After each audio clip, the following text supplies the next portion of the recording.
तुर्की के प्रधानमंत्री रजब तैयब अर्दोगन ने कुछ दिन पहले अपनी एक स्पीच में कहा कि 2023 के बाद कुछ भी पहले जैसा नहीं रहेगा। तुर्की अब पहले वाला तुर्की नहीं रहेगा। उनकी स्पीच के बाद पूरी दुनिया के गैर इस्लामिक मुल्क सख्ती में आ गए, उनके माथे पर शिकन आ गई। आखिर क्या खास है 2023 में? क्यों तुर्की की तरफ से लगातार ये दावा किया जा रहा है कि आने वाले 4 से 5 साल में तुर्की पूरी तरह बदल जाएगा? सबसे पहले तुर्की से जुड़े कुछ खास पॉइंट आपको जानने जरूरी है। तुर्की के पास तेल के काफी सारे भंडार है, लेकिन इसके बावजूद भी वो अपने देश में तेल का उत्पादन खुद नहीं कर पाता, ना ही उसके बंदरगाहों पर उसका अधिकार है। एक पूर्ण इस्लामिक मुल्क होने के बावजूद भी उधर इस्लामिक कानून नहीं लागू हो पाया है।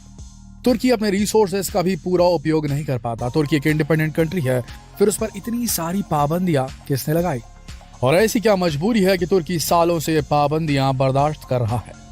काफी सारे सवाल होंगे आपके जहन में, तो चलिए इन सवालों के जवाब जानने की कोशिश करते हैं। इस पूरी कहानी को समझने के लिए हमें इसकी तह में जाना होगा, यानी कि 100 साल पहले 1923 के तुर्की में। वैसे इस कहानी की शुरुआत होती है फर्स्ट वर्ल्ड वॉर यानी 1914 से। फर्स्ट वर्ल्ड वॉर ने दुनिया के कई देशों को काफी कमजोर कर दिया था। करोड़ों लोग अपनी जान गंवा चुके थे। यह वो वक्त था जब तुर्की दुनिया का सबसे बड़ा मुस्लिम देश था। गैर इस्लामिक मुल्कों को यह एकदम सही वक्त लगा जब वो तुर्की की ताकत को कम कर सकते थे, और इसी के चलते दुनिया की सबसे बड़ी मुस्लिम हुकूमत खिलाफत उस्मानिया को बर्बाद कर दिया गया। लेकिन इतनी बड़ी और मजबूत रियासत को खत्म करना आसान काम नहीं था। इसके लिए कई साल पहले से साजिशें की जा रही थी, और इसमें उनका साथ दिया खिलाफत उस्मानिया के कुछ गद्दारों और जासूसों ने। अगर आपने अर्तुगरुल गाजी सीरियल देखा है तो आप समझ सकते हैं कि आज से कई साल पहले किस तरह का माहौल था, क्योंकि मुस्लिम रियासतें काफी मजबूत हुआ करती थी। इसलिए कोई भी दुश्मन उनका सीधे सीधे मुकाबला करने की हिम्मत नहीं करता था, बल्कि इसके लिए वो कई जाल बिछाते थे। अपने जासूसों को उनके दरबार में भेजते थे और गद्दारों को खरीद लिया करते थे ताकि वो उनके हुकूमत के राज बता सके। 1923 में भी कुछ ऐसा ही नजारा देखने को मिला, जब तुर्की के लोगों ने ही अपने देश के साथ गद्दारियां की और उनके अंदर मौजूद ईसाई और यहूदी जासूसों ने उन्हें काफी हद तक कमजोर कर दिया था। जैसे ही दुश्मन को यह अंदेशा हुआ कि खिलाफत उस्मानिया कमजोर पड़ रही है, उन्होंने अपना शिकंजा कसना शुरू कर दिया। उन्होंने कमजोर तुर्की के सामने ये शर्त रख दी कि अगर तुर्की अपनी भलाई चाहता है तो चुपचाप उनकी सभी शर्तें मान ले, वरना अंजाम पूरा होगा। उस वक्त तुर्की इस हाल में नहीं था कि उनका मुकाबला कर सके, और उसके सामने सर झुकाने के अलावा कोई रास्ता नहीं था। और आखिरकार तुर्की पर हमला न करने की एवज में एक समझौता किया गया। इस समझौते को लोजान के नाम से भी जाना जाता है।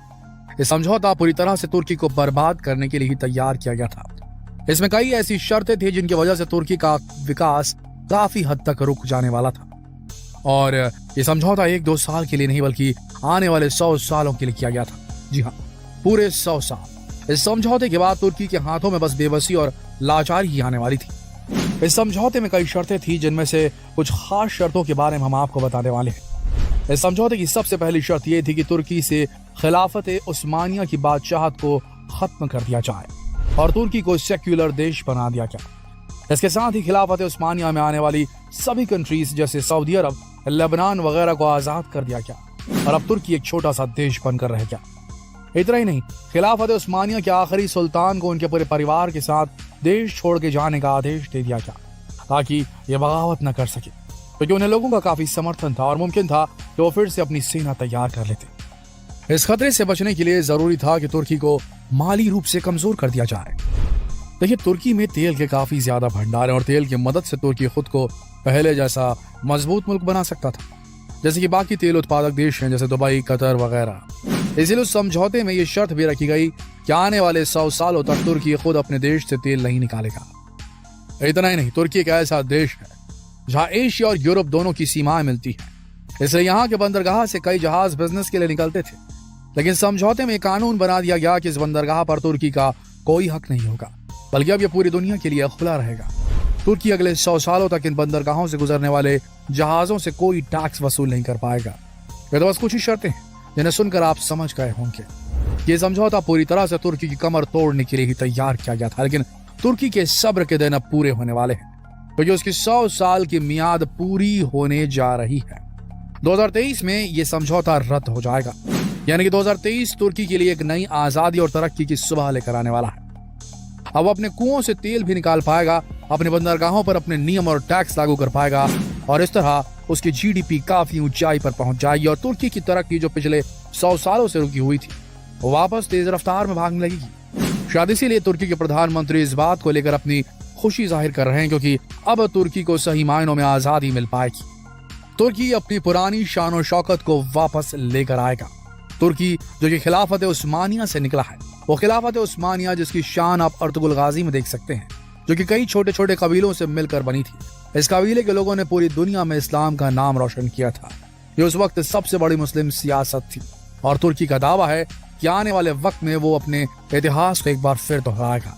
तुर्की के प्रधानमंत्री की ऐसी सोच को देखते हुए यूरोप और अमेरिका जैसे कई गैर मुस्लिम देशों की सरकारों के माथे पर बल पड़ रहे हैं, क्योंकि तुर्की प्रधानमंत्री एक कट्टर मुस्लिम सोच वाले व्यक्ति हैं, जिसके चलते वो किसी भी सूरत में कॉम्प्रोमाइज करने के लिए तैयार दिखाई नहीं देते और इसीलिए इन गैर मुस्लिम देशों ने एक बार फिर से साजिशों को अंजाम देना शुरू कर दिया है, जिसका उदाहरण था कुछ साल पहले फौज की मदद से तुर्की में तख्ता पलट की कोशिश, जो कि नाकाम रही। तुर्की अब किसी भी दबाव में आने के लिए तैयार नहीं है, लिहाजा ये कहना बहुत मुश्किल है कि 2023 में क्या होने वाला है। ये तुर्की के हुक्मरानों के दिमाग में 2023 को लेकर क्या प्लानिंग है, लेकिन ये तो सच है कि 100 साल की बंदिशें को झेलने वाले तुर्की को रोकना अब आसान तो नहीं होगा। आपको क्या लगता है, क्या असर होगा इन सब चीजों का 2023? क्या वाकई बदल जाएगी दुनिया? क्या होगा भारत पर असर? क्या कहना है आपका? कमेंट सेक्शन में जरूर लिखें और ये सवाल दूसरों से पूछने के लिए इस वीडियो को शेयर करें फेसबुक पर, व्हाट्सएप पर, यूट्यूब पर। कल फिर मिलेंगे एक और रोचक वीडियो में, तब तक के लिए आप सबका इस वीडियो के अंत तक बने रहने के लिए दिल से धन्यवाद।